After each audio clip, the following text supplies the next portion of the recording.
Oh my goodness. I was talking and I was muted. Hello, hello. How is everybody? I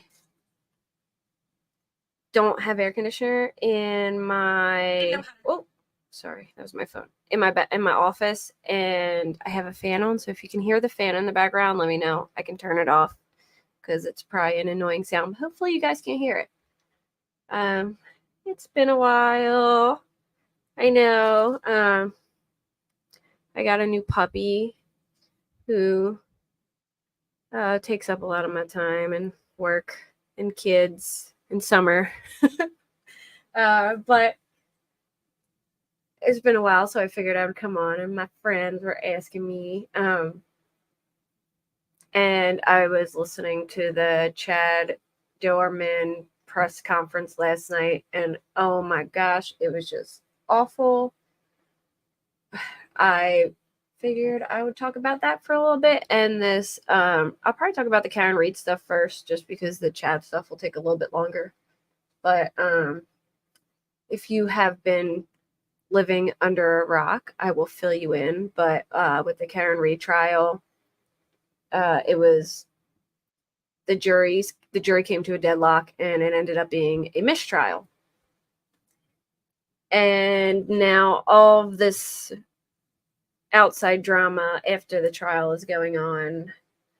So, in a nutshell, which I haven't seen any proof of this, but there is people claiming that the jury foreman was like an ex-state trooper and that he was in Michael Proctor's chats. I have no idea if that's true or not.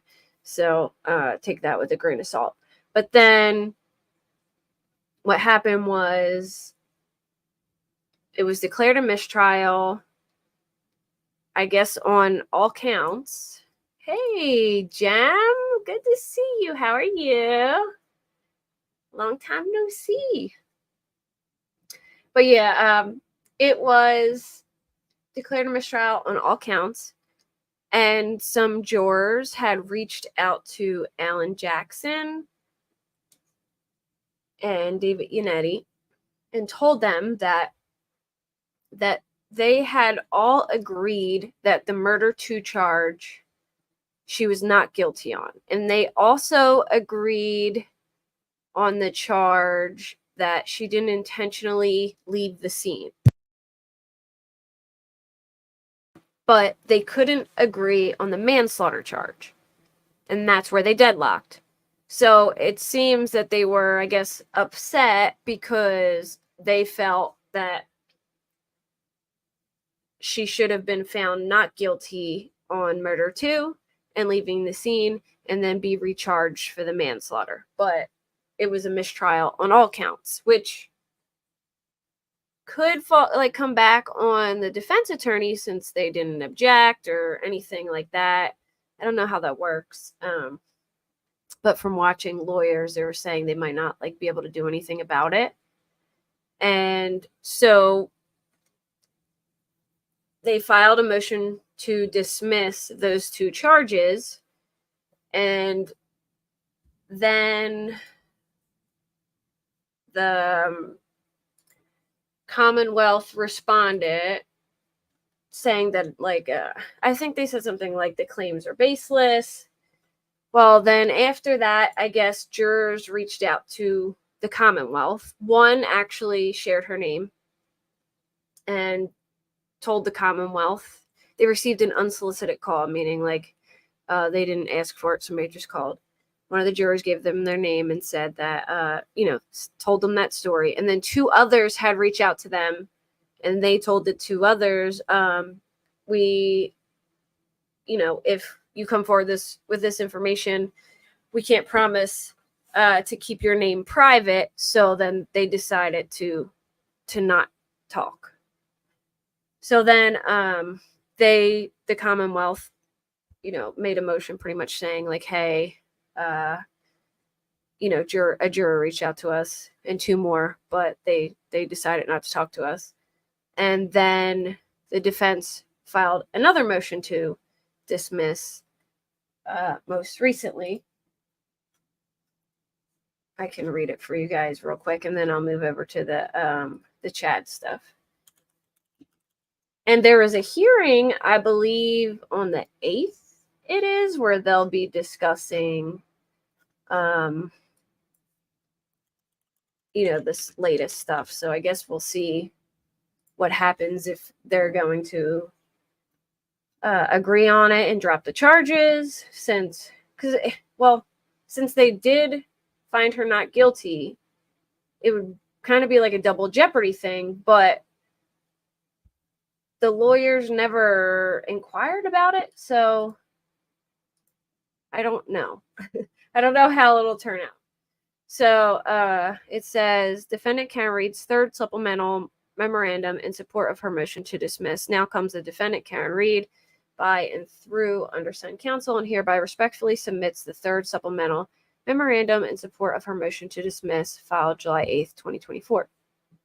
As reflected in the attached supplemental affidavit of David Yannetti, a deliberating juror in the case, Juror B placed an unsolicited call to Attorney Yannetti confirming that the prior affidavit of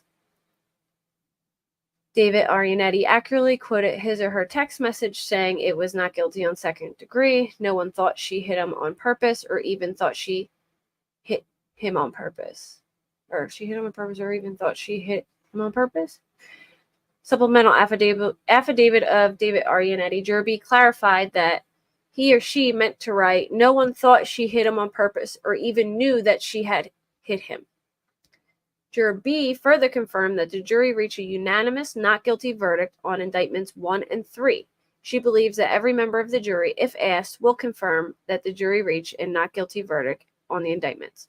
Based on the attached affidavit and all of the reasons set forth in its opening motion, first and second supplemental memoranda, and reply, the defense respectfully renews its contention that the jury acquitted Ms. Reed on counts 1 and 3, or alternatively, there was no manifest necessity for a mistrial as to those counts, and therefore the double jeopardy protections of the federal and state constitutions require that those counts not be retried. If the court, for any reasons, would not credit the affidavits of counsel in the same manner as the court would credit identical affidavits from the juror in question, or as an affidavit that the juror has reviewed counsel's affidavits and confirms the accuracy of the representations attributed to them, then the defense respectfully requests permission to initiate contact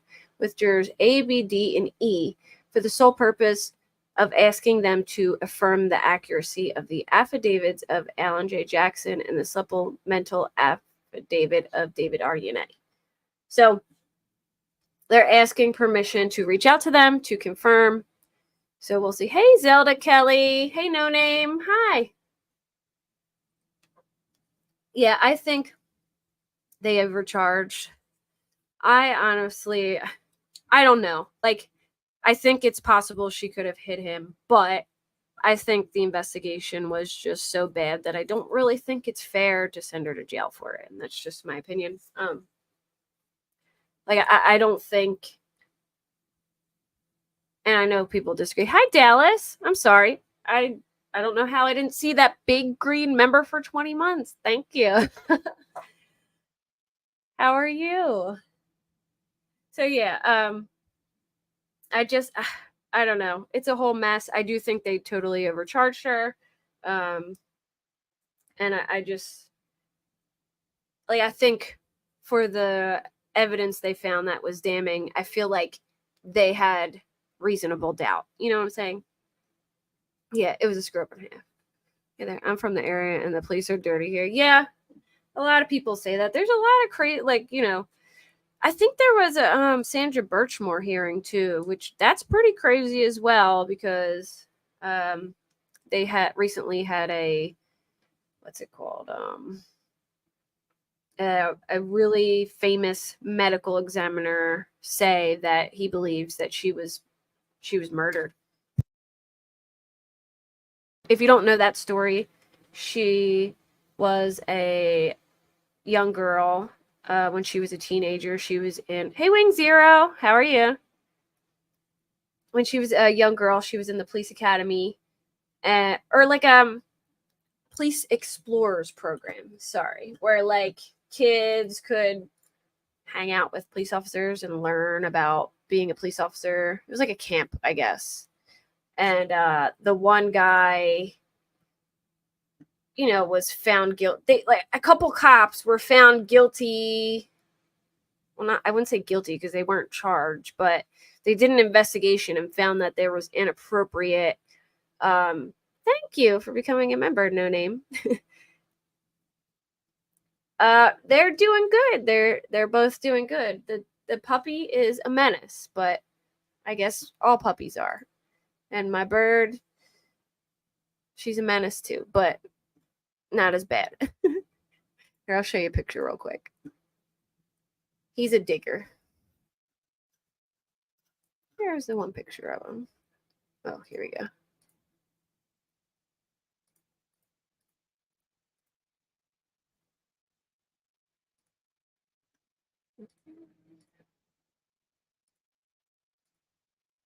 That's when we first got him. He's a little bigger now. So in a nutshell, sorry. Sandra Birchmore, she was young. She was in this like police explorers program, and she had sexual relations with the one guy when she was 15. And then as she got older, she had more relations with several of the cops, but she was of age. And then she ended up getting pregnant. She was being kind of back and forth between two cop brothers, and she ended up getting pregnant by the one of them, and his wife was actually about to have a baby as well. And mysteriously, he went to her house, and he says they got in an argument, and then she supposedly unalived herself, but now the medical examiner is finding that she was killed. So the question is, could it have been that cop? There's another one.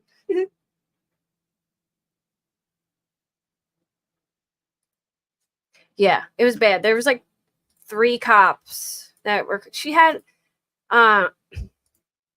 She was a vulnerable girl, I would say. She was kind of like her parents died. She didn't have a lot of people, and she was being kind of like passed around between the cops. She wanted attention, and they took advantage of it pretty much. And it was just terrible.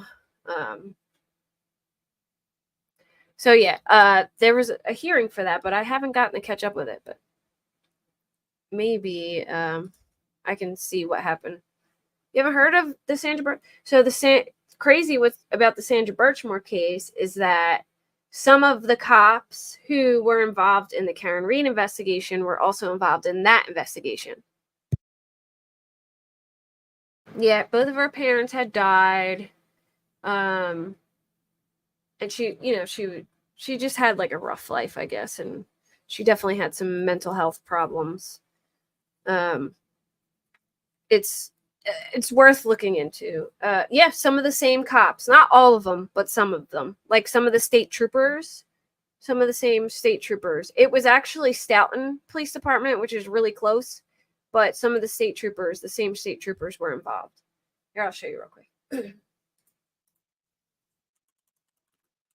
A couple of the troopers who testified at the Karen Reed trial were involved.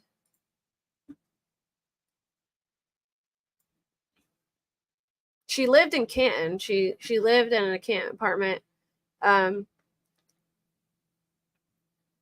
me see. Birchmore, 23, was found dead in her Canton apartment in 2021. She was also pregnant. At the time, her death was ruled an unaliving by the official chief medical examiner with no foul play involved.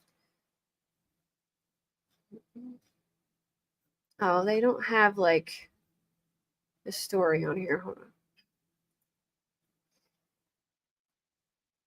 But if you read like the case files, there's a lot of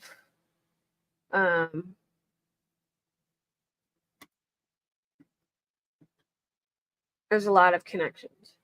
Yeah.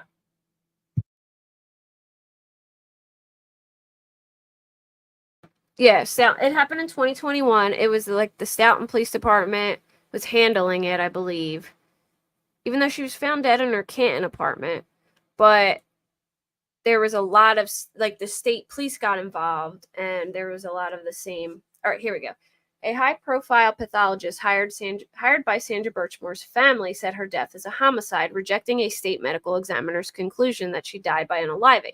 Dr. Michael Baden, formerly the chief medical examiner for New York City, wrote a letter making the argument to an attorney for Birchmore's estate, according to the Boston Globe. The Enterprise has not independently seen the letter, but Steve Marullo, lead lawyer for the family, said Tuesday his clients would not be sharing Baden's report before trial. Birchmore, then 23, was found dead in her Canton apartment on February 4th, 2021. She was 3 months pregnant. Birchmore said the father was Matthew Farwell, one of the Stoughton police officers accused of grooming her for sex from the age of 13. Other police officers, all gone from the Stoughton Police Department now, are William Farwell, his brother, and Robert Devine. Now, Robert Devine was like a big, like a higher up cop. He cheated on his wife, and there was like he was cheating on his wife with this girl, and it became like super public. And then he was one of the people who had inappropriate relations with that girl as well. Hey, Linda, good to see you too. Long time no see. A former Stoughton animal control officer, Joshua Heel, also allegedly solicited a sex act from Birchmore in exchange for adopting a cat. The family claims in a wrongful death suit filed against the officers. The town of Stoughton said the town of Stoughton and the Stoughton police. The Birchmore family filed suit in Norfolk County Superior Court in December 2022, saying that the officers' actions and Stoughton's negligence led her to take her own life. And you also gotta take into account that the DA, all like the, they were all kind of together too, because they all work together. So Stoughton's police chief responded to the report on Sunday because Birchmore's body was found in Canton. Stoughton police are not part of the ongoing investigation, she said. I was probably disturbed and troubled by what I read, Donna McNamara wrote. While I'm not so I guess it was Stoughton police officers, but maybe Canton police investigated, but it was Stoughton police that were involved. Maybe that's how it was. While I'm not a trained medical examiner, I'm not qualified to draw any direct conclusions. The findings certainly warrant further examination at this point. Stoughton police, led by McNamara, issued an internal affairs report that details the alleged efforts to groom Birchmore for sex with officers. Stoughton police shared that the report with the Norfolk County District Attorney's Office, which would be the agency to bring any charges against the officers, which they have known that there was inappropriate sexual relations when she was underage, and no charges have been filed, by the way. Not yet. Like, they knew for a while. Yeah, multiple. But I think they can only prove that she actually slept with Matt, but when she was underage. But I think there might have been some of them were fired, like Matthew Farwell, and I think William was. Hey, Rockabit. Or they might have all been. I've read about it, but I don't remember all of the details. The state, here we go. The state has decertified Matthew Farwell, which means he can't work as a cop in Massachusetts. His twin brother, William Farwell, and Devine resigned in lieu of discipline from Stoughton Police. Joshua Heel also resigned in lieu of discipline from Abington Police. He joined that force after leaving Stoughton Animal Control.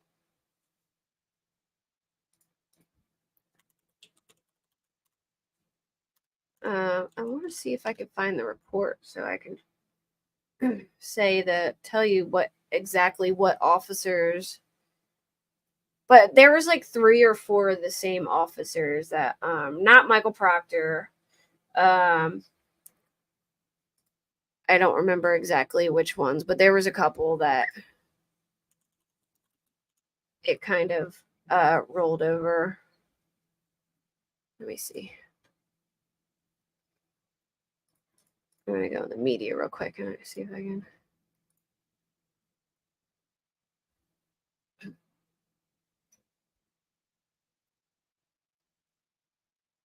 As a reason, therefore, in a second amended complaint, the plaintiff claims that Birchmore was abused mentally and physically by the defendant when in fact protective orders were sought by Miss Birchmore against persons she believed had abused her or by persons who claimed she abused them.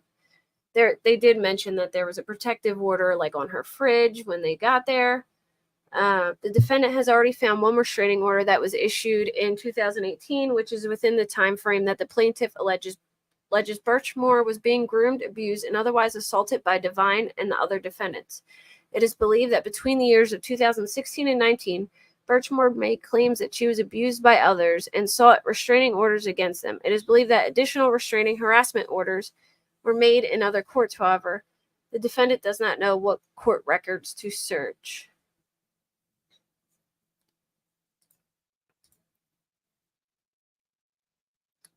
She might not be able to find them because the police took them. The investigation would later show that Matthew Farwell had a long-standing sexual relationship with the victim, Sandra Birchmore, and that his twin brother, William Farwell, had a sexual relationship with the victim, too. Or, I don't know. It's blacked out, but I'm assuming it says sexual, but it might say something else. She was, okay, so when they first had sexual relations with her, she was 15, but then when she was 20, now she was 23 at the time that she was killed. But Matthew was married and about to have a baby with his wife when she got pregnant.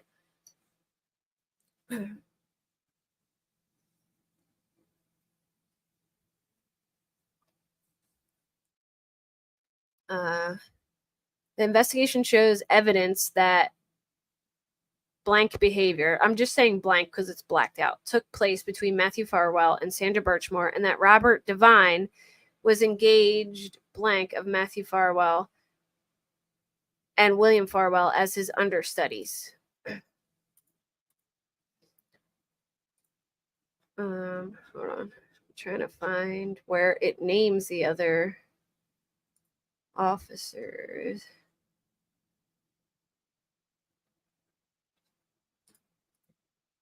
Because they have all these files where they name like a lot of the officers who responded to the scene. Okay, here we go. They've spoken to her on a couple different occasions and agreed to speak with them about it. This is Birchmore's friend, I think. She said that she spoke with Birchmore about 4 weeks ago, and that was when she first learned that Birchmore, I guess, was pregnant. She was nervous about it. She told Faherty that the dad was a police officer who was not happy about the pregnancy and did not want her to have the baby. Birchmore never told her where or in what capacity he worked as a police officer. She went on to say that the two had broken up and were no longer together. At the time of this conversation, her friend believed that Birchmore was approximately 3 months pregnant. The next time she recalls talking to Birchmore was approximately 3 weeks ago. During this conversation, she states that Birchmore seemed to be happier and joked with her about anticipating packages to be delivered in the coming weeks. Like, she was excited to have the baby. So it was a little weird that, And then it says, after speaking with Faherty, I returned to apartment 3307 with Canton detectives, Albert and McCourt. So Kevin Albert was one. We were accompanied by troopers Dunn, Tufts, and Sergeant Fanning. So Fanning was one of the guys who was investigated, like by Internal Affairs in the Karen Reed case. I think he was in the chat with Michael Proctor. I think he was the guy that said he reported him. So there was a lot of, a lot of the same players, I guess.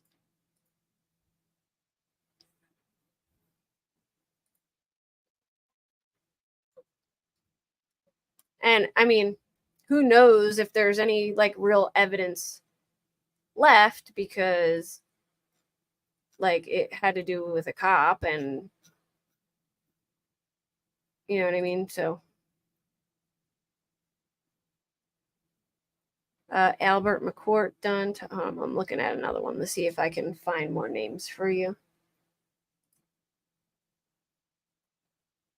Trooper Tufts. I don't know who Tufts is. Oh, Lank. At approximately 1 p.m., Lank, Detective Albert, and I went to Canton Woods to assist the state police in obtaining Birchmore's apartment building. So Lank was part of it too. There's a couple of them. There's like a good amount of like people that were. Oh, hey Wolfie, how are you?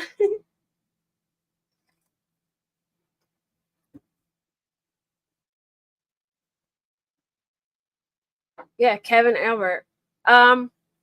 With like a cord on like the door, from what I've heard, Jem. From what I've read. Like she was up against the door. So yeah. It's a pretty crazy, like it's definitely interesting, something to look into if you guys are interested.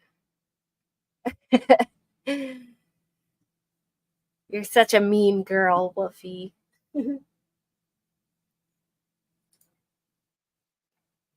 Okay, so on to Chad Doerman, who takes the cake as the most awful person in a long time. I don't know if you guys listened to the press conference. It's kind of long, so I am not going to play it, but I will break it down for you. But it was awful. It was so awful. I could hardly even listen to it, but I'll give you a breakdown of it so you don't have to listen to it because it's long and I'll be here all night. But in a nutshell, they went over the couple days leading to. So if you don't know who Chad Doerman is, which most people do at this point, he is a piece of shit who murdered his 3 sons, Hunter, Clayton, and Chase, I believe their names were, and they were all like 7, 3, and I can't remember how old the third one. Let me see. An Ohio man accused of fatally shooting his 3 sons execution style last summer pleaded guilty to aggravated murder. On Friday, August 2nd, 33-year-old Chad Doerman appeared in front of Judge Richard Ferenc in Batavia, Ohio, in the Clermont County Common Pleas Court and pleaded guilty to 3 counts of aggravated murder. According to reports from outlets, including the Cincinnati Enquirer, Fox affiliate, blah, blah, blah. The Enquirer also reported that Doerman has also pleaded guilty to 2 counts of felonious assault related to crimes against his wife and stepdaughter on the day his 3 sons were murdered. His son Clayton was 7, Hunter was 4, and Chase was 3.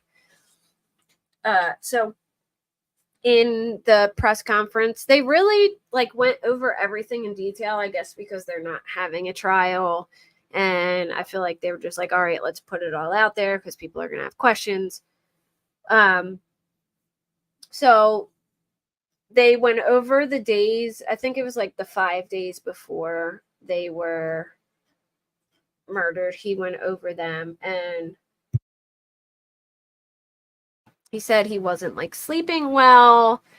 He took the kids fishing. He was like, he was seemingly being pretty normal. And then like 3 days before, he was like searching. It was like 3 or 2 days before, he was searching this song called Between Happy and Hell, I think it was called. He was like listening to that song. Like he searched it and was listening to it. Or maybe it's just Happy in Hell. Let me look it up. Yeah, Colt Ford, Happy in Hell. And I'll read you the lyrics. He was listening to the song. It says, between happy and hell, that's where I'm living now. I really want to love her, but I just don't think that I know how. Can't give her everything she needs. Can I give her everything I want? Will it be about what I do? Will it be about what I don't? Will it be about what is right? Forget about what is wrong. Will she love the man I am or the man that sings this damn song? Don't know if I'll ever know the truth. It might not ever show, but if I never tell the truth, then she will never know. Am I her shining light or just her darkest day? I wonder if she'll leave. Hell, I wonder if she'll stay. Oh God, I'm so confused. Is it a lie or truth? I'm in the crossroads. Tell me which one to choose. Is there a right or wrong? It's getting hard to tell. I need to know the price, and sure I'd buy or sell. God, I really love her, but should I ever tell? I guess I'll just live here between happy and hell. I'm in a catch-22. Damned if I do. Don't damned if I do. I'm in love with another girl, and I've been dreaming in another world. I've been living with the devil while I'm creeping with an angel. All's well that ends well. I guess I'll be happy in hell. Hey, B. Tim, how are you? So I was like a little confused by this song because it like talks about being in love with another girl and like how he doesn't want to tell anybody. And he was married, like his wife was Laura. So I don't really know like why he was listening to this song or if there was like a reason for it, but this was like a song that he was looking up prior to. And then it seems yeah. And then it seems that the officers kind of made, I don't know, I took it this way a little bit, like a little dig at Chad's mom, because they said that he had called his mom and told her that he had bad thoughts.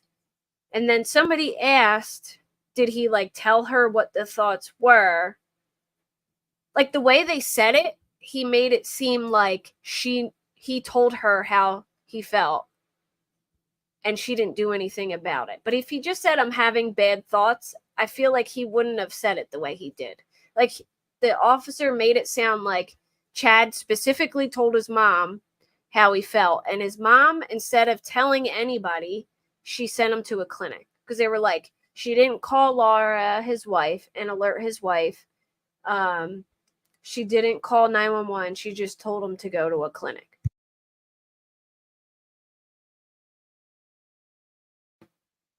Yeah, they brought up the song. They said he searched this song and that's what he was listening to. But like I don't know who the other girl is that he was in love with. Like I don't know, it's weird. So uh so like I said, it sounded like the officer was implying the way he said it that Chad's mom knew. He said, yeah, he called his mom and told his mom. She didn't call 911. She didn't call and let his wife know. She just told him to go to like a clinic. But it was kind of like a CVS minute clinic, not like, like a real doctor. Well, there's real doctors there, but you know what I mean. It wasn't like, where you actually go to a doctor and be seen and then be seen to like you get a referral and go to it's like a minute clinic. So yeah, they totally shade it. The mom. That's the feel I got. Hey Ryan Bremer, how are you? Um. So, and then somebody said, did he tell his mom details? And he said, maybe at the end of the thing I'll answer some questions. Like he avoided it, but I think like to me he made it pretty clear that he was annoyed with the mom that she hadn't done anything about it. Like he kind of called her out. So anyway, he coached his son's baseball game. I think it was like 3 days or 2 days before, and he has said he had gotten less sleep as the nights went on, and he couldn't sleep like the last night. But they said at the baseball game he seemed distracted. So he, on the day of the murders, he leaves work early, and he drives to this clinic, and he walks inside, but he doesn't talk to anybody and leaves. And then he gets back in the car and he goes home. The family, like, makes food and they're all eating together, and he makes a comment and says, like, this is going to be my last meal with the family or something like that.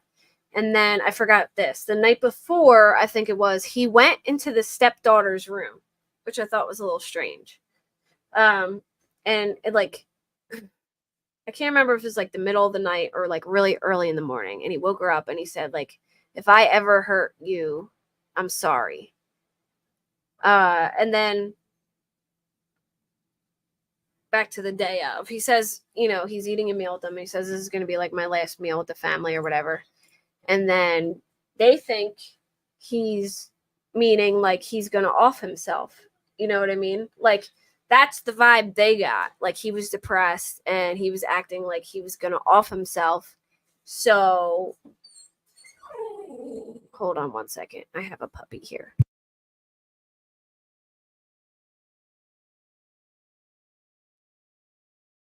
He's arrowing at me. He's standing in the corner of the step. Oh, no. What is tomorrow? So, they took it as like he was going to unalive himself. So they start worrying about him, kind of like keeping an eye on him a little bit.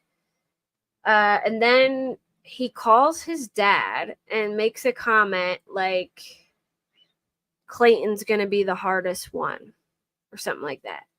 And then he goes to the gun safe and unlocks it, and his wife starts, getting nervous, thinking like he's going to do something to himself. And he says, I'm just kidding or whatever. I'm just messing with you. So then he wants to take a nap, and his wife's worried about him and doesn't want to leave him alone because, again, she thinks he's going to do something to himself. So she goes in the room with him to take a nap. Oh, well, happy early birthday, Ryan. So she goes in to take a nap with him to like keep an eye on him because she's worried about him. And he gets up, goes into the gun safe, grabs the rifle, and everybody starts screaming, And his wife's like, please, don't hurt yourself. We love you. The stepdaughter runs in. She's saying the same thing. Everybody's begging him not to hurt himself. Laura grabs the phone and calls 911. He takes the phone from her and throws it. So you can hear in the 911 call stuff going on and screaming. And he says, oh, thank you, Jen. I love you too, bish. Thank you. So they're screaming. How old will you be, Ryan? So they're screaming, and he says it's too late to save those boys now. And then kills Hunter, I believe, was the first one who he was in the room. Hunter, I believe, was the 4-year-old. I think Clayton was the oldest. Oh wow, you're a young'un. I'm 35. So, poor Hunter. So this is just, it gets even more crazier. Now I can't even imagine. Like, I can't even imagine, a mother seeing her child being executed in front of her, and then her daughter running in and seeing it too. And then the mom yells, run. And you can hear her in the 911 call yelling for her kids to run. She's like, run. So Clayton and Alexis, the daughter, she was 14 at the time, taken off. Chase, I believe, is the 3-year-old. He was too young to really like run, so he's kind of just in the house. The mom is trying to save her kid. You know what I mean? Like, just desperately trying to save her child. Her daughter's running. Clayton's running. And Chad starts chasing after Clayton. And then Alexis starts chasing after Chad to try and stop him from killing Clayton. And Chad shoots Clayton, I think Clayton was the 7-year-old, from like 70 yards away. He falls, and then Chad calmly walks up and like executes him like point blank range. Like, how awful. And then the poor daughter like knows she has a little bit of time because Chad's, walked a little bit of ways. So she runs in the house and she grabs Chase. Ugh, this part's awful. So she's got the 3-year-old Chase, and she's running with the 3-year-old. He chases them. And yeah, a 14-year-old girl. Can you imagine like this all going down, and a 14-year-old girl like doing everything, like, and the mom. I mean, the mom's sitting there rendering aid to Hunter, and now you have Alexis trying to like desperately trying to save her brothers, and she's running with the baby, and he chases them down and catches up to him, and I can't remember it. Like, I feel like I don't know if there was another call, or I can't remember if this could be heard on 911 too, but I think maybe Laura called again, and then you hear this going on in the background on the second 911 call, but he's telling Alexis to drop the baby and holding the rifle to her head. So she puts Chase down, and Chase runs. Well, first he runs and try a 3-year-old. Imagine, like, a freaking 3-year-old. How sad is this? Trying to hide behind a trash can, like to hide from his dad, and then runs to his mom. And while this is happening, Alexis runs out to the street and stops a car and says, "My dad is killing everyone. Help. Like, I need help." So they get her in the car and they take her, I believe, to the fire department across the street and get help. And all while this is going on, the mother is physically fighting with Chad to try and save Chase. Like, wrestling. She has Chase in her arms and she's wrestling him, like refusing to put him down, and she puts her hand over the barrel of the gun. Just leave him. She puts her hand over the barrel of the gun and he shoots her hand. Then he bites her and gets Chase from her and then executes Chase. And then she's desperately trying to render aid to her kids, and he just starts carrying them all to this one spot on the lawn. And that's when the cops come and arrest him, and he admittedly says that, he did it, and to take him to jail. And then they play a conversation with him and his parents and his brother, I think, and he said he was not sorry about doing it. It was just really strange. And then when they're interviewing him at the police station, they mention his wife, fighting him, and he says, "Yeah, I should have killed her first." So it doesn't make sense to me, and yeah, me neither. And it does like creep me out a little bit. Like, it makes me wonder if I feel like I'm gonna get heat for saying this because it's kind of a messed up thing to say, but I do think it's strange that he targeted the boys and that he said he should have killed his wife.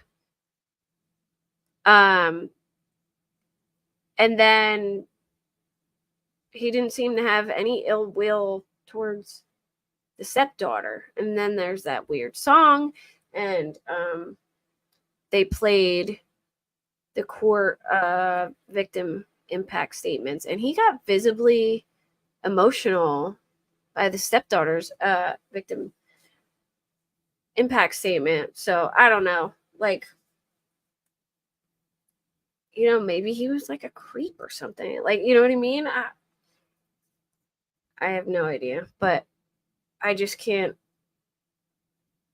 like I can't help but like wonder like why is he listening to a song about being in love with another woman and like, I don't know, it not being like he should be in hell. But he should be in hell. So they gave him 3 life sentences. Like they put the offer on the table and they agreed to it, which the other kids were his. The boys were his kids. Yeah. The 3 boys were his kids. And he said he should have killed their mom because she fought him off. But and it sounded like he really cared. Yeah, he wasn't fazed by his wife's statement at all, but he was very emotional about the stepdaughter's statement. And it did sound like they had a really good relationship, the stepdaughter and him. Like she really looked up to him. So yeah, I agree, Jem. I like in this case, I wish like they would give the option for victims to like take out the person. You know what I mean? Because and I feel like I shouldn't even have said that because it's like kind of like a messed up thing to say, I feel like, but I can't help but like it crossing my mind. Like maybe he felt like in his mind like it was wrong, but why kill your sons? I don't know. I don't get it. Like why would you feel the need to like off your whole family? Like Chris Watts did for, Nicole, but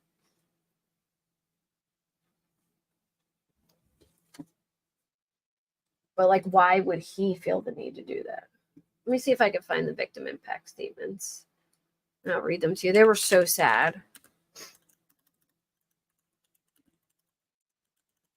Like I can't even imagine having that happen to you and having to like see that go down and then having to like live that way.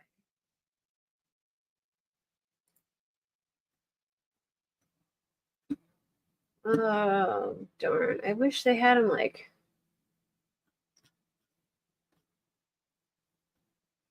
anyway. Oh no, that was the state. I wish they had like it written out. I can play them.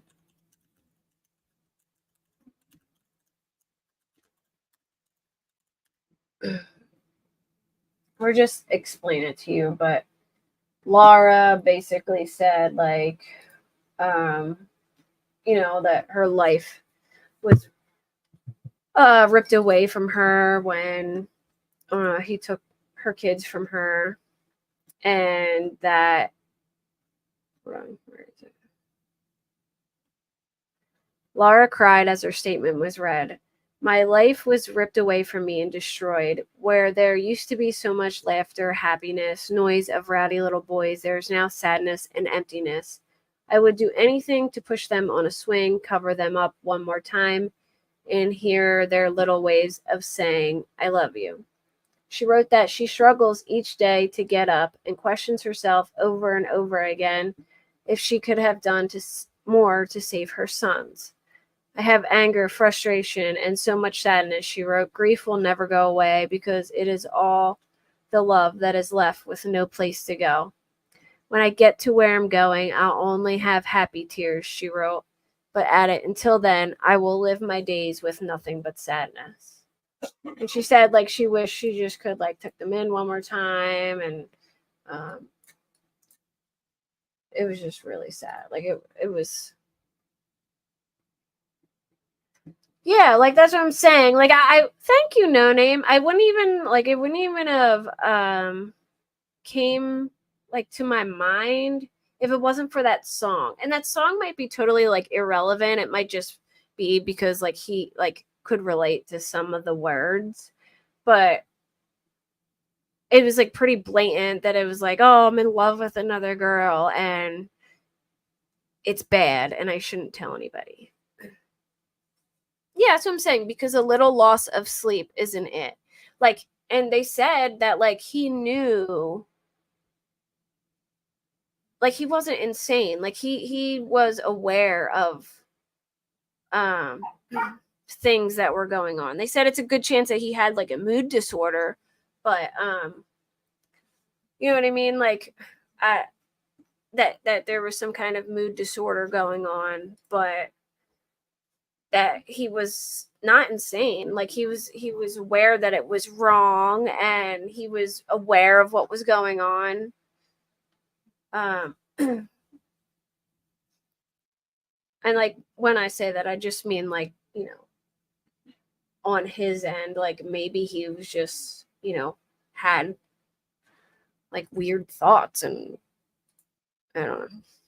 I just it like, none of these cases make sense to me, like, why people do these things. You know what I mean? None of them do. But like, he wasn't saying like, this made me do it, or like, you know, I don't know. Like, at first I thought maybe it was psychosis, but now I'm questioning it, and I didn't question it until I like read that whole song, and I was like, that's strange, Um And I was like, maybe he's like some weird guy. Like, I don't know. All right. Anyway, so then the stepdaughter, her statement said, Chad, I trusted you with my life, Alexis wrote. I always wanted to make sure I was making you proud, but most of all, I saw you as my dad, not just a stepdad. She wrote that Doerman raised her well and gave her amazing life, but since the killing, she said her life has become something she wouldn't wish on any family. She faced Doerman as the statement was read. She reminisced about learning softball with him and said that she missed him and her brothers on the sidelines at games. She wrote that she doesn't enjoy the games as much anymore. She doesn't get excited about holidays because she doesn't get to do things with her brothers. I don't get to do any of that fun stuff anymore because they're gone, and you took their lives. When you took those 3 boys' lives away, you took mine and you took my mom's. She wrote that her brothers loved Doerman unconditionally, and she never thought he would be capable of killing them. I don't think I will ever be able to hate you, she wrote. You did something so horrific and traumatic to those boys, but I will forever hold on to the memories I have of you and the boys because they are all happy memories. I will never in a million years ever forgive you for what you have done, and I hope you pay for your actions like you deserve, but I will never hate you. Oh, congrats on the new members. And again, thank you, No Name, for the memberships. I appreciate it.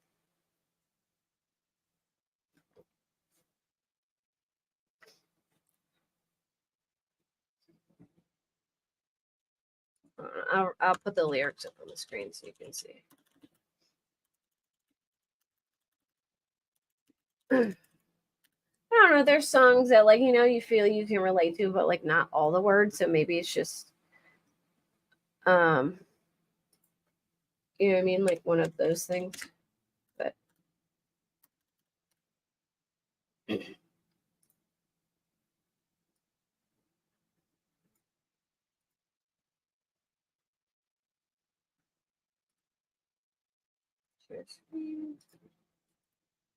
oh, wrong one, huh?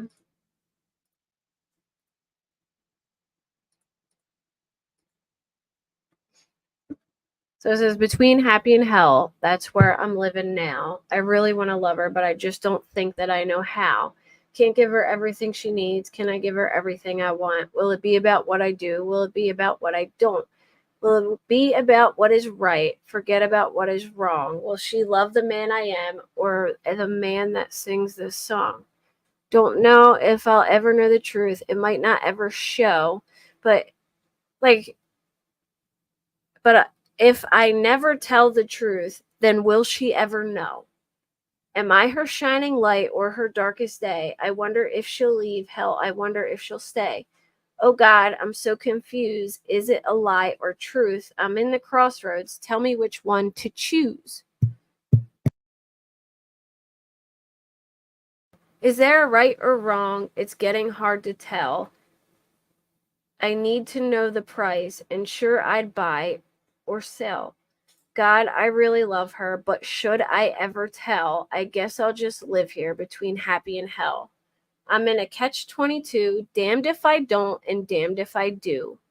I'm in love with another girl, and I've been dreaming in another world. I've been living with the devil while I'm creeping with an angel. All's well that ends well. I guess I'll be happy in hell. I mean, I suppose he could have had, like, somebody on the side, but I feel like,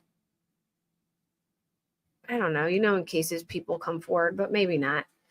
But it is a little weird. Like, it feels like he felt like, from, if he's listening to that song, that he felt like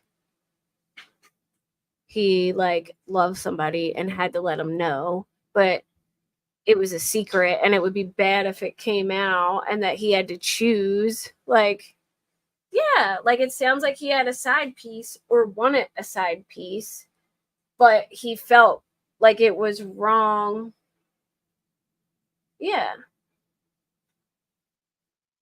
Like, will it be about what is right, forget about what is wrong? Will she love the man I am or the man that sings a song? Don't know if I'll ever know the truth. It might not ever show.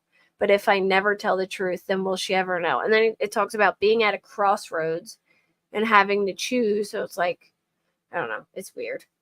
It's weird to me. Yes, Ryan. Right? Too bad the death penalty was taken off the table. Ugh.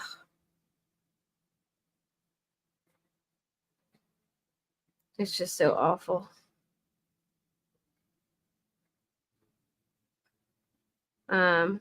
Isn't, what's it called, coming soon? The trial, what's it called, trial? Oh my gosh. The guy who killed the college girls. Why can't I think of the name? It's called Happy in Hell by Colt Ford. Hey, Tony.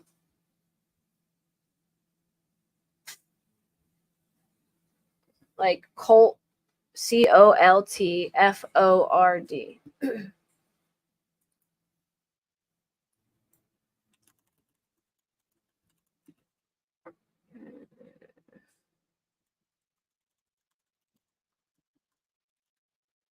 Brian Koberger. Yeah, I couldn't think of his name. I knew it was Brian, but it wasn't coming to me. Isn't his trial coming soon, or did it get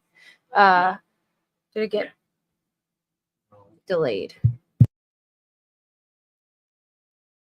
That's who I was thinking of, yes. I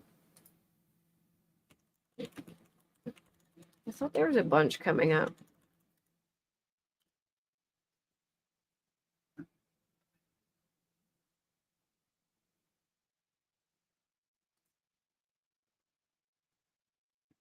Sorry, I'm reading. See if I can find a date on here.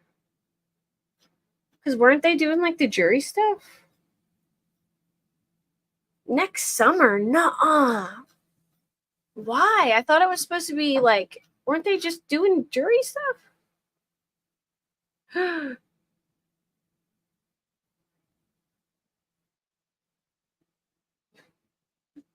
That's crazy. I thought it was this summer. Was it supposed to be this summer and then it got changed? Wow. Well, I was totally wrong. And what about Delphi? I have not been.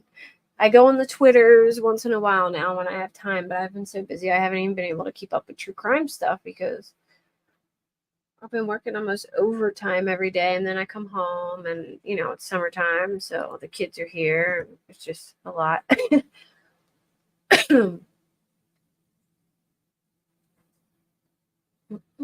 Oh, they're having pretrial hearings for Delphi.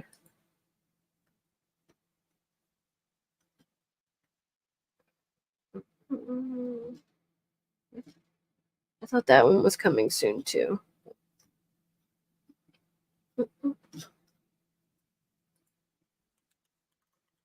I feel like we've been waiting forever for that, the Delphi one. Oh, January 2024. That's still a long way out too. Day 3 of hearings. Let me see what they said on about the hearings for Delphi. Dueling theories of the case are on full display from the prosecution. This is from the Delphi hearings that they had a couple days ago. According to I-Team 8's Cody Fisher, prosecutors called a blood spatter expert to refute defense's claims that the blood on the tree was a painted ruin. The blood was a transfer stain and not painted, but the expert couldn't say exactly who, Libby or the killer, was responsible for transferring the blood to the tree. The defense's expert in ritualistic killings firmly believes the mark on the tree was a rune and the sticks in the bodies represent a rune. Yeah, they had like pre-trial hearings, I guess, a couple days ago. It said like 6 days ago. Prosecutors argued that the sticks were in an effort to cover up the bodies. The defense continued to point the finger at several third-party suspects, but none of the law enforcement witnesses could place those suspects at the scene with hard evidence like DNA. The defense also tried to blow up the prosecution's timeline of when the girls were killed so they could open up the possibility of a third-party suspect committing the murders. Allen got a win at the end. Gold removed the safekeeping order and gave Allen to the custody of Carroll County Sheriff's Office. The Carroll County Sheriff would not say where he would be housed, but earlier this week he said he'd talk with Cass County Sheriff's Office about housing him in Cass County. In the first part of Thursday's trial, the defense laid out their entire case, which Cody Fisher described as a mini trial without a jury. The prosecution is trying to limit Allen's attorneys from bringing up any third-party suspects at the trial. The defense argued that there were flaws with the prosecution's timeline of events, which they say would open up the possibility that someone else committed the murders. They said that before Allen was arrested, law enforcement believed multiple people were involved. The court heard testimony by a doctor who the U.S. government says is a subject matter expert in ritualistic killing. She testified that there's no doubt in her mind that it was a ritualistic, odinistic killing, and that the images of runes from the Facebook page of a third-party suspect are basically identical to the crime scene. Have you seen the, like, Odinist guys, though? I don't know. I thought the same thing until I started looking into that one guy.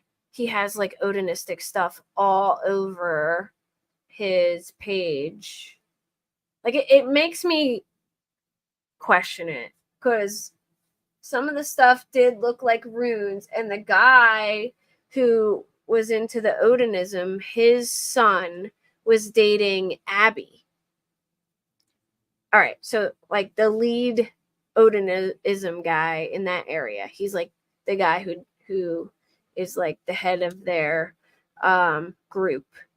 If you look at like his Facebook page, I can't remember his name now. He is like obsessed with Odinism, which is like religion where they worship the god Odin or whatever. And most of the religion has to do with these like runes with like little symbols on them. And he has the symbols all over his Facebook page. He has photos of symbols of runes that he made with sticks. Like he actually like cut up branches and like made runes with them and took pictures. And that's similar to like what they found on the bodies. And his son was dating Abby. You got to go down that rabbit hole, Jem. I promise you. If you go in the Delphi group, you should be able to find everything about that guy. But if you look at his Facebook, you really be like, this could be a thing. Like, I did, at least. Lori, what is your thoughts on it? Because Lori follows this tightly. Do you think the Odinism thing is it? I don't like. I think it's definitely something to explore, is what I'm saying. I forget the guy's name. I wish I remembered his name. I would look him up for you right now and show you. But I know I showed him on one of my lives before. So if you go back and you search like my Delphi lives, I'm pretty sure I showed all that stuff. Like I did a whole thing on it. it was a while ago, so I can't remember like his name and all that, but I know I like when it first came up, I went looking, and I did a live on it for sure. Lori would probably know his name. Let me see. Let me see if I can find it real quick.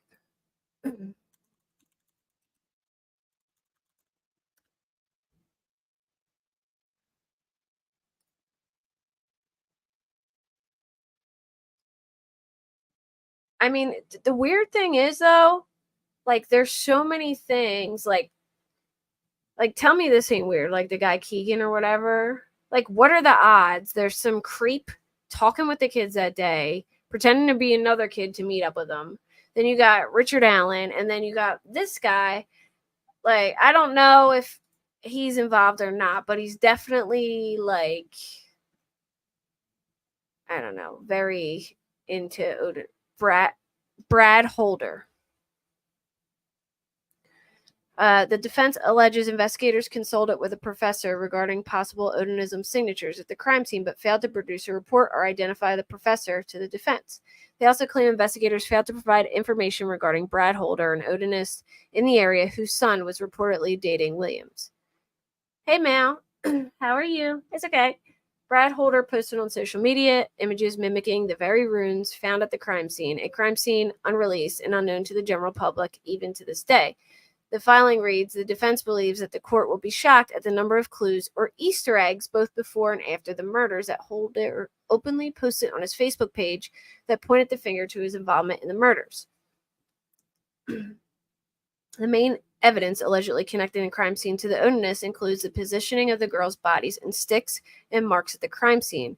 The defense team says resembles runes, which are associated with the Norse culture and religion. Position of the bodies. The defense claims the position of William's body echoes that of a painting titled Odin hanging from a world tree. The filing calls the painting evidence of an additional dark demonic component to Odinism, or at least if articles concerning Odinist human sacrifice and imagery found on the internet. Lawyers cited imaginary online of a man hanging upside down from a tree who has been sliced in the neck with blood dripping to the ground. This man's arms are posed similarly to Abby's at the crime scene. The man's legs are posed similarly to Abby's at the crime scene. His left leg is straight and the right leg is bent at the knee. The only difference is the man's right leg is placed over the left leg, while Abby's right leg was posed under her left leg. But I think, like, after looking at all the stuff, I definitely think it's an avenue that they should explore. You know what I mean? Let me see if I can find. I don't know if the guy's stuff is still up, but.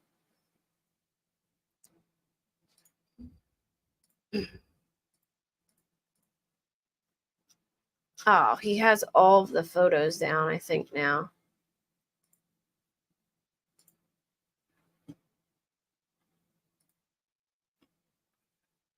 All right, look, let me show you. Y'all gonna send me down another freaking rabbit hole. All right, see, like these here, these are like rune symbols or whatever.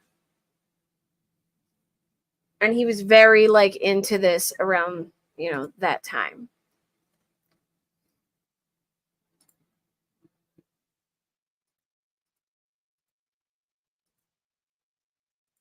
I don't know if he still has. And they would do like, why can't I see this picture? They would have like meetups and do like, yeah, Tony, I've wondered that too. Like, it makes me feel like it's like more. But like, see, they have like rituals. Hey, Firefly. Like they would meet for rituals and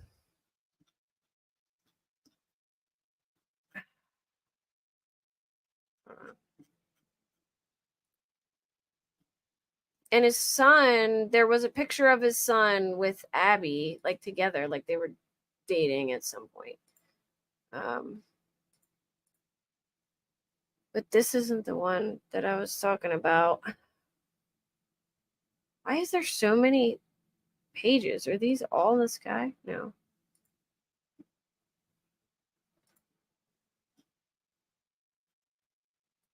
Let me stop and see if I can find them on they used to be up. Like I have them. I know I have them on that video. Like all his like the pictures of like his sticks that he made. Where he would like take a saw and like cut down sticks outside and like build like rooms out of them. I don't know. It was weird, but it's like if there was symbolism, which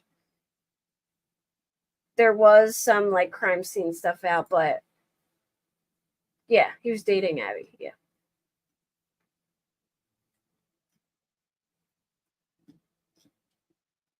You're gonna have to. They don't have it on here. You're gonna have to go back and watch the video. But I promise. I remember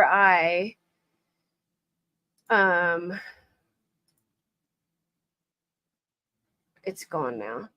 But I had all those photos. But yeah, he was dating Abby. He like if there is like ritualistic stuff at the crime scene, and it did look like there was a like it was kind of like that. They said there's like a ton of Easter eggs that kind of point to it, and that they did like weird like rituals and there was like one where like you do it like a sacrifice for Odin, and like he was very into the Odinism stuff. So I don't know, but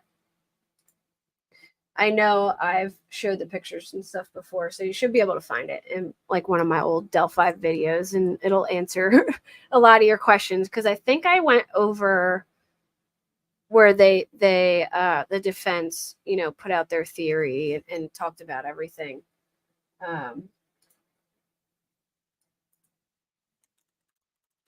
And let me see. I'm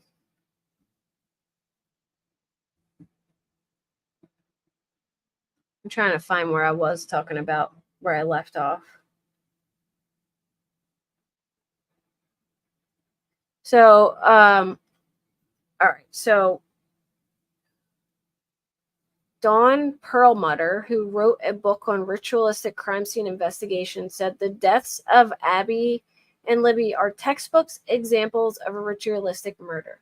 The bodies were staged with branches placed on them in a way that resembles symbols. She said she reviewed autopsy records, crime scene photos, and social media posts of some of the alleged Odinists the defense contends may have been involved in the deaths. They showed images of runes and symbols, and when asked if she has any doubt that the girls were sacrificed, it is part of the ritual, she said, none at all. But under questioning by Carroll County prosecutor Nicholas McClelland, she acknowledged her findings were based on a review of a limited set of evidence.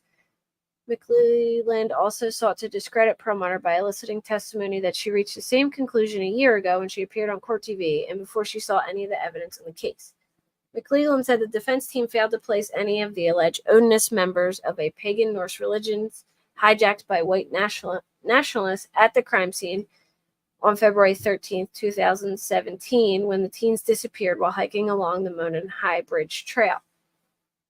He also said Perlmutter did not look at the alibi of Brad Holder, a Logansport man who defense alleges should have been the primary suspect, but police allegedly cleared Holder, although they never examined his cell phone.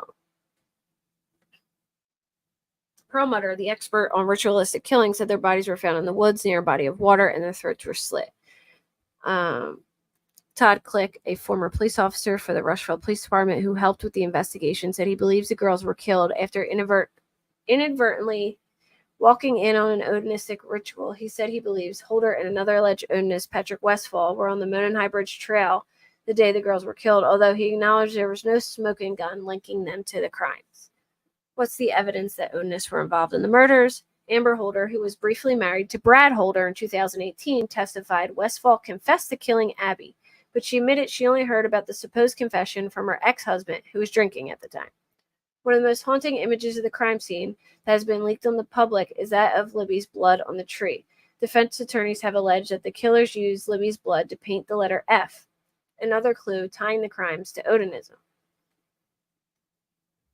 Major Patrick Cicero, a blood specialist and forensics expert from the LaPorte County Sheriff's Office, who was consulted by the state, tried to discredit that claim.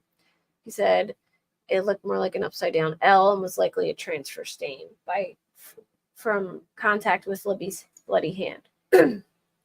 Cicero said painting the letter using Libby's blood would have been impossible and would have required repeatedly dipping into the source of blood. Cicero, when questioned by the defense attorney Jennifer Jones Alger, acknowledged his testimony just provides an alternative explanation, and he does not know how Libby's blood made it on the tree. And there's been no decision on whether the Odinist testimony will be part of the trial. How is Brad Holder connected to Libby and Abby? His son dated Abby Williams, and Holder posted an image of runes on his Facebook page that Allen's attorney claimed resemble the way in which one of the bodies were arranged.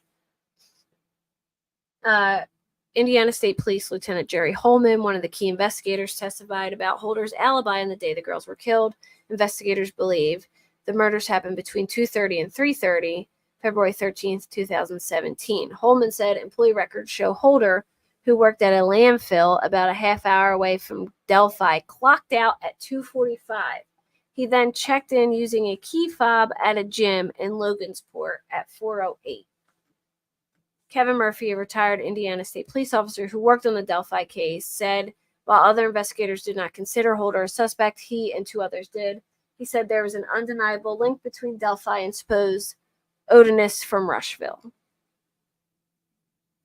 Was there more than one person involved? Murphy, the former Indiana State Police detective, testified that early consensus among investigators was that 2 to 6 people were involved in the killings. He focused his investigation mainly on another alleged Odinist whose sister told investigators that he'd confessed to the crime. Oh, this guy too, Elvis Fields' sister, the retired, and they had a connection somehow, Elvis Fields and Brad Holder. So, I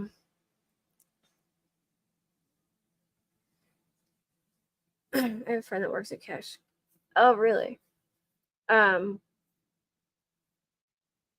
So the Elvis guy, there is like some connection, and they initially supposedly thought that there was multiple people involved, and that guy Elvis supposedly confessed. His sister said that Elvis Fields' sister, retired detective, testified, provided very specific information only someone who was at the crime scene would have known. Murphy also recalled a recorded phone call between Fields and his sister during which she blurted out, "Elvis, why did you kill those girls?" Fields denied killing the girls when interviewed by detectives, but Murphy recounted an interaction that caught him off guard. After Fields consented to a DNA swab test, he asked Murphy if he would get in trouble if his spit was found on the girls. The defense claims prosecutors hid evidence. Allen's defense teams accuse investigators of hiding evidence that could prove their client's innocence. They claim Holder, the alleged Odinist suspect, was never meaningfully questioned by law enforcement and that the contents of his phone were never extracted, even though investigators obtained data from the phones of 101 people during the years-long investigation. According to Andrew Baldwin, one of Allen's defense attorneys, these included every Tom, Dick, and Harry that had nothing to do with the case, but not Holder, whose son dated Abby Williams, who had posted an image of runes on his Facebook page. This is what we're up against, he said, adding later, there is intentionally on the part of law enforcement to keep evidence from us. Allen is never going to get a fair trial. Jennifer Jones Alger, another member of Allen's defense team, said, wading through 26 terabytes of data it received from the state was like looking for a needle in a haystack. She said hundreds of documents were labeled by numbers, making it difficult for defense attorneys to analyze the records and build their case. Defense attorneys have asked Gold to compel the state to produce records, but McClellan said the request is moot because the state has provided the defense with all the records they requested. The data we gave is the data we have, McClellan said, adding that it's not the state's job to organize the data for the defense. We've done everything possible to make it easy for them, but here we are. Yeah, right? It's crazy. Hey, Patty. How are you? So, yeah, like apparently Elvis and that guy were kind of like in the same crew. So, I don't know.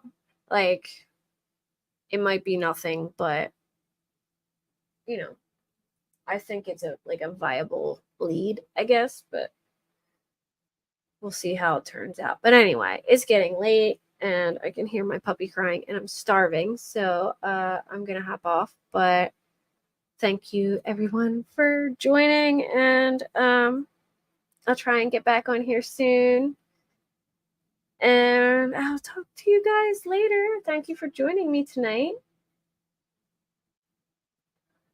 Hopefully, I think I'll have a couple more free days, so I'll see if I can hop back on.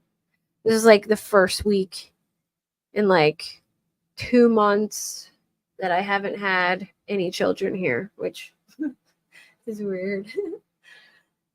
All right, good night, everyone. Bye, Lori. Bye, Jem. Bye, Patty. Bye, Ryan. Firefly, Tony, Mal, Sarah, Jen. No name.